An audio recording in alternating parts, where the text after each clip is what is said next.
Anyway, there's nothing you or I can do to bring them back now.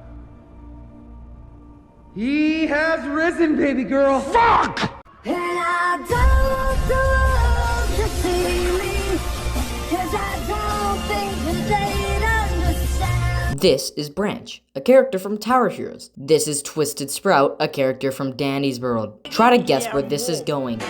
Danny's World fans are the only people I know who can make a big deal out of content farms and not the game being made by a predator. Danny's World is one of the biggest games on Roblox currently, but that heat won't last forever. Every game has a point where it dies, and in the indie horror genre, it's gonna die really fast. Danny's World takes an approach more aimed towards children, and knowing the lead developer, they shouldn't even be allowed to be near children. But today, instead of talking about the co-creator being a groomer, if you wanted to watch that, watch mine or Shinzy's video if that's out. We're instead having a critical look at Danny's World and why it's gonna die faster than most games, and also you shouldn't really be playing it or supporting developers. They're all fucking horrible. Also, if you're a Blush Crunch fan watching, help is available. The first issue with Danny's World is how fucking boring it is. Grinding in the game takes so much time, and the only alternative is to give money to Jeffrey Epstein. Ichor is based on how far you make it and the amount of machines you do.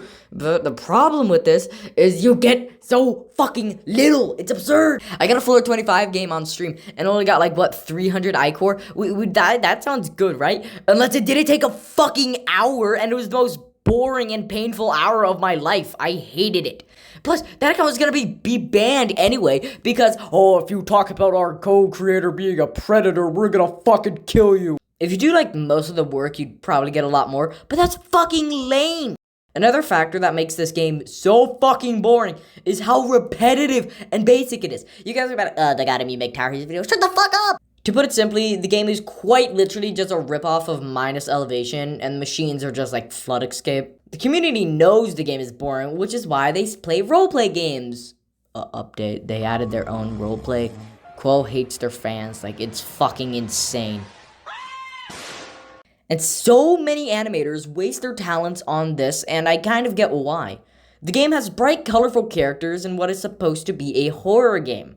This is what's known as a mascot horror game. Ugh. A game that puts being good aside in favor of bright, memorable characters that kids will like and buy plushie of. But not a bootleg, cause Quo will ban you just for saying so.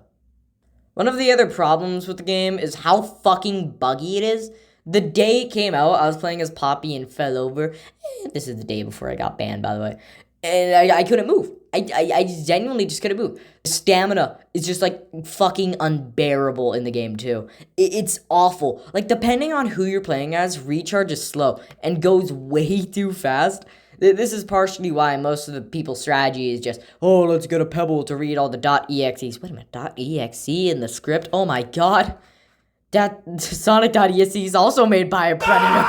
I know this video isn't supposed to talk about the creators being really trash people, but instead we're talking about the game and like, what this is kinda matters. Everyone knows that Danny's World is just a reskin of Minus Elevation, but more appealing to children and Regretivator fans.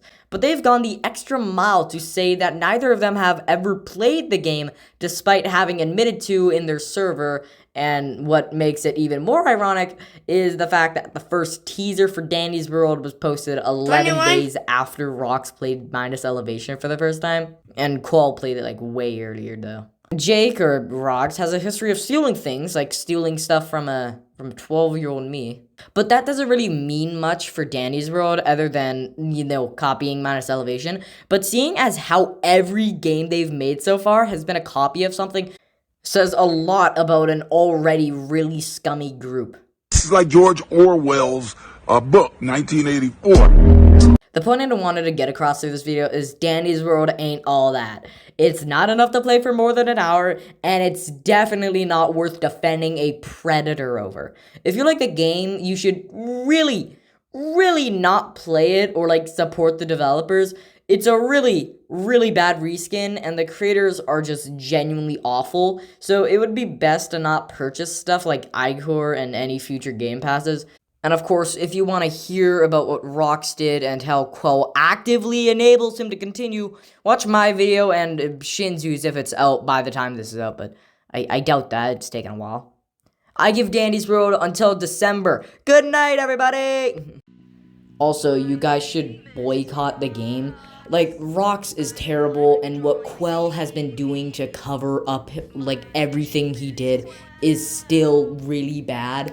Like, he's shown to not have changed. He groomed again with the platform that Quell gave him, and still enables him to do things like this. And it's really sad, so genuinely boycott the game.